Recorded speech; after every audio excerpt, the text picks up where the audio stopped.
Digital learning MS channel पर आपका बहुत बहुत स्वागत है दोस्तों। आज केमिस्ट्री की इस क्लास में हम जानेंगे रसायन विज्ञान की परिभाषा, पदार्थ की अवस्थाओं यानी स्टेट्स ऑफ मैटर के बारे में। दोस्तों, हमारे चैनल पर सभी विषय डिटेल में पढ़ाए जाते हैं। अगर आप हमारे चैनल पर पहली बार विजिट कर रहे हैं तो जल्दी से सब्सक्राइब कीजिए और हमसे जुड़ जाइए, क्योंकि विदाउट कॉस्ट आपको इससे बेटर क्लास और कहीं नहीं मिलेगी। वीडियो अच्छी लगे तो वीडियो को लाइक ज़रूर करें और ज़्यादा से ज़्यादा शेयर करें, इससे सभी को इसका बेनिफिट मिल सके। तो चलिए शुरू करते हैं। आज रसायन विज्ञान का फर्स्ट लेक्चर है, तो सबसे पहले हम जानेंगे रसायन विज्ञान का इतिहास। रसायन विज्ञान का विकास सर्वप्रथम मिस्र में हुआ था। मिस्र, जिसे हम इजिप्ट भी बोलते हैं, और यह अफ्रीका महाद्वीप का देश है। और यहाँ पर विश्व की सबसे लंबी नदी नील नदी बहती है, और जहाँ पिरामिड पाए जाते हैं वही मिस्र। और प्राचीन काल में मिस्रवासी रासायनिक पदार्थ को बनाने की विधियाँ जानते थे। रसायन विज्ञान, जिसे अंग्रेजी में हम केमिस्ट्री बोलते हैं, इसकी उत्पत्ति मिस्र में पाई जाने वाली मिट्टी से हुई थी। इसे वहाँ के लोग कैमी कहते थे। अरब वालों ने मिस्र को जीतकर उनसे रसायन की जानकारी प्राप्त की। बाद में बगदाद और स्पेन को और फिर सारे यूरोप को रसायन विज्ञान के बारे में जानकारी मिल गई। भारत में रसायन विज्ञान का कोई ज़्यादा प्रमाण नहीं मिलता है, लेकिन दोस्तों, आपने सिंधु घाटी सभ्यता के बारे में पढ़ा होगा। वहाँ पर रंगों के प्रमाण मिलते हैं। पक्के रंग बनाने के जो प्रमाण मिलते हैं वो पेड़ों की छालों, पत्तियों से बनाए जाते हैं। ये आसानी से नहीं निकलते और कपड़ों को रंगने में इनका उपयोग किया जाता था, तो इसे भी एक रसायन मान सकते हैं। अब बात आती है कि आधुनिक रसायन का पिता कौन है। तो एंटोनी लेवोशियर को ही ज़्यादातर देशों में रसायन विज्ञान का पिता माना जाता है। इनकी एक पुस्तक है जिसका नाम है तत्वों के रसायन। उनकी इस पुस्तक के कारण ही उन्हें केमिस्ट्री का पिता माना जाता है। उस पुस्तक में इन्होंने हाइड्रोजन और ऑक्सीजन तत्वों का पता लगाने का वर्णन किया है। आज की इस वीडियो में हम जानेंगे पदार्थ के बारे में। स्टेट्स ऑफ मैटर कौन कौन से होते हैं उनके बारे में डिटेल से समझेंगे। तो सबसे पहले हम जानते हैं कि पदार्थ क्या होता है। तो जिन वस्तुओं को हमारी ज्ञानेंद्रियां अनुभव करती हैं उन वस्तुओं को पदार्थ या द्रव्य कहा जाता है। और इसकी परिभाषा आप इस तरीके से याद कर सकते हैं। पदार्थ वे हैं जो स्थान घेरते हैं, वजन रखते हैं या आकर्षण का गुण रखते हैं, जिनमें वस्तुएं बनती हैं, जो अपनी स्थिति में परिवर्तन का विरोध करते हैं और स्पर्श से जिनका पता चलता है इत्यादि, जैसे लकड़ी, लोहा, टेबल, मेज इत्यादि। ये सभी चीज़ें स्थान घेरती हैं और अपना वजन रखती हैं और एक आकर्षण का गुण भी रखती हैं। और कुछ चीज़ों जिनका हम स्पर्श से पता कर सकते हैं, जैसे हवा, वह भी स्थान घेरती है। पदार्थ के अवयवी तत्व, सबसे पहला है परमाणु, जिसे हम एटम कहते हैं, और अणु, जिसे हम मॉलिक्यूल कहते हैं। इसके बारे में हम बाद में जानेंगे। अभी हम जानते हैं पदार्थ की अवस्थाओं के बारे में। पदार्थ की अवस्थाएं, दोस्तों, आप अच्छी तरीके से जानते हैं पदार्थ की 3 अवस्थाएं होती हैं, ठोस, द्रव, गैस, जो आपने छोटे क्लासों में पढ़ा होगा। लेकिन अब आपको एक और अवस्था जाननी होगी, जो है प्लाज्मा। तो आज हम पदार्थ की 4 अवस्थाओं के बारे में पढ़ेंगे, जो है ठोस यानी सॉलिड, द्रव यानी लिक्विड, गैस और प्लाज्मा। द्रव और द्रव्य में अंतर होता है। द्रव जिसे हम लिक्विड कहते हैं और द्रव्य जिसे हम मैटर कहते हैं, तो इन दोनों शब्दों में आप कंफ्यूज ना हो। अंतर है दोनों शब्दों में। द्रव्य लिखा हो तो मैटर और द्रव लिखा हो तो लिक्विड। अब सबसे पहले हम जानते हैं ठोस यानी सॉलिड के बारे में। तो द्रव्य या पदार्थ की वह अवस्था जिसमें उस द्रव पदार्थ का आयतन और आकार निश्चित होते हैं, वह ठोस होता है। जैसे किताब कलम, घर, पंखा या आप कोई भी चीज़ ले लें आदि। आपको सॉलिड में बस इतना याद रखना है कि जिसमें आयतन और आकार निश्चित हो, ठोस कहलाता है। इस अवस्था में द्रव या पदार्थ के परमाणु, अणु या आयन एक दूसरे के अत्यंत निकट रहते हैं। अब हम समझते हैं द्रव यानी लिक्विड के बारे में। तो एक ऐसा पदार्थ जिसका कोई आकार नहीं होता है लेकिन उसका आयतन होता है, उसे द्रव कहते हैं। और इसे जिस बर्तन में रखा जाता है उसका भीतरी आकार यह ग्रहण कर लेता है, जैसे पानी, दूध आदि। जब दोनों निश्चित होते हैं तो ठोस होता है, लेकिन जब पदार्थ का आयतन निश्चित है और उसका आकार निश्चित नहीं होता है, जैसे आपने पानी लिया ग्लास में और फिर उसे लोटे में डाल दिया, फिर उसे बाल्टी में डाल दिया, तो उसका आकार बदलता रहता है। अब जानते हैं गैस के बारे में। तो यह पदार्थ की वह अवस्था है जिसमें द्रव के आयतन और आकार दोनों अनिश्चित होते हैं। ठोस में आयतन और आकार दोनों निश्चित होते हैं और द्रव में आयतन तो निश्चित होता है लेकिन उसका आकार निश्चित नहीं होता है, और गैस में तो आयतन और आकार दोनों अनिश्चित होते हैं। तो इसे जिस बर्तन में रखा जाता है उसी का यह आयतन और आकार ग्रहण कर लेता है। इसका कोई तल नहीं होता है, जैसे गैस, हवा, नाइट्रोजन आदि।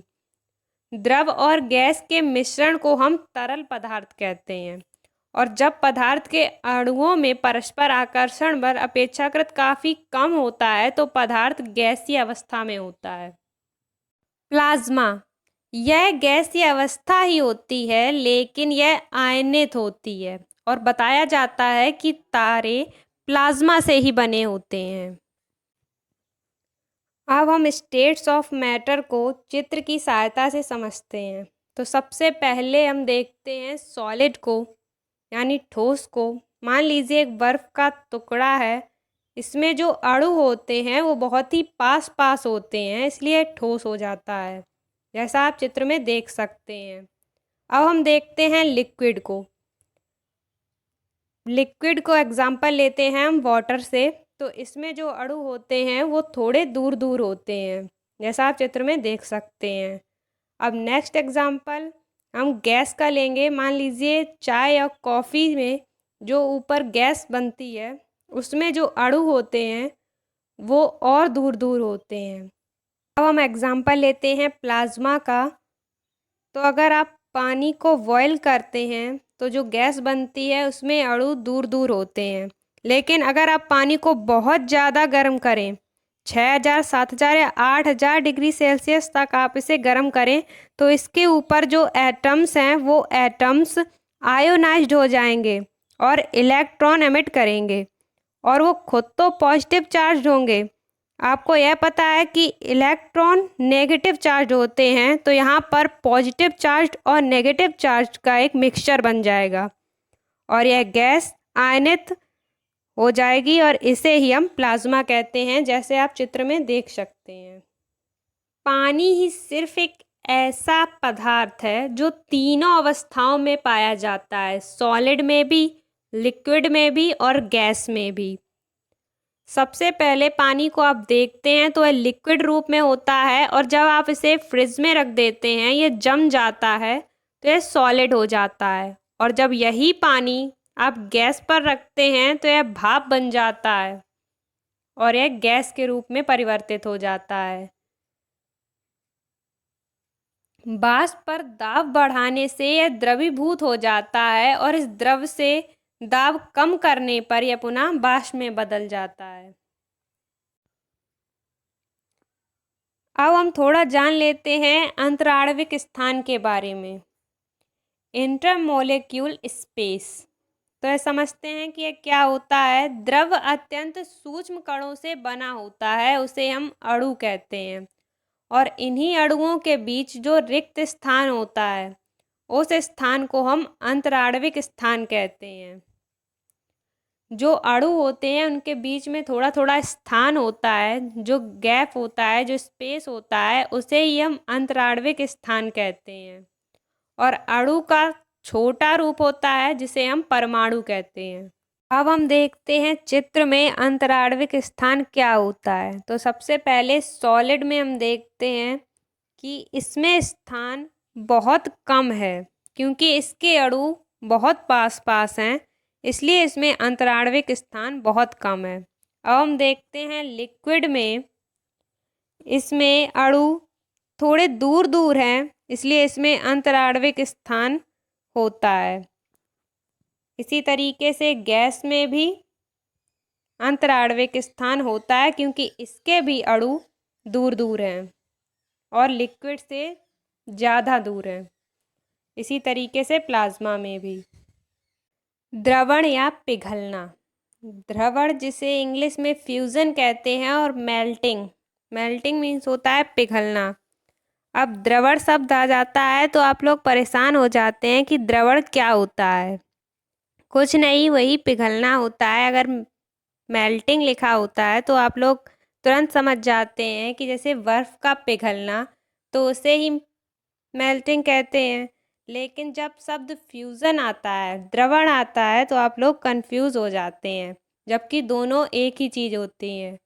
किसी ठोस को गर्म करने पर उसका द्रव में परिणत होना, मतलब बदलना, यही क्रिया द्रवण या पिघलना कहलाती है। जिस तापमान पर ठोस द्रव में बदलता है उसे ठोस पदार्थ का द्रवणांक कहते हैं।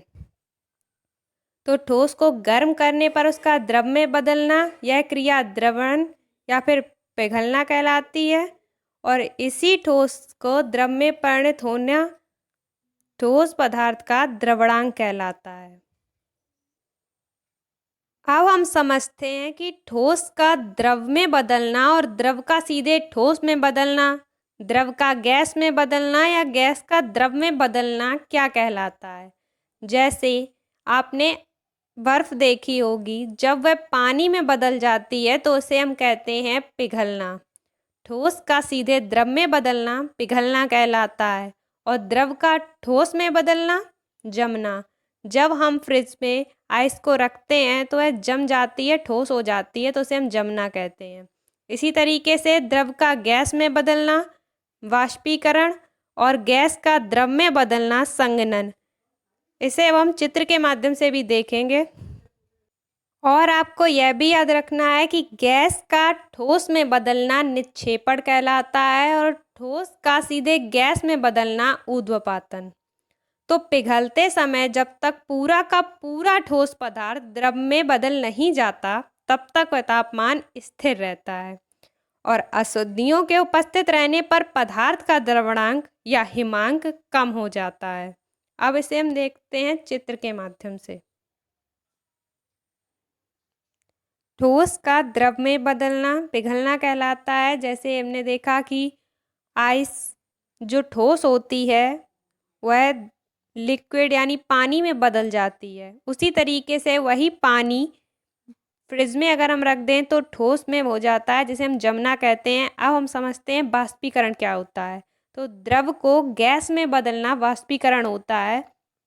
तो जैसे नदी का पानी हो या समुद्र का पानी, तो जल जब गर्म होकर गैस बनकर जो सूरज का प्रकाश होता है उससे वाष्पित हो जाता है, और यह गैस बनकर बादलों के रूप में हमें आसमान में दिखाई देता है, और यही बादल जल बनकर बूंदों के रूप में बरस जाते हैं, वर्षा के रूप में, और यह कहलाता है संघनन।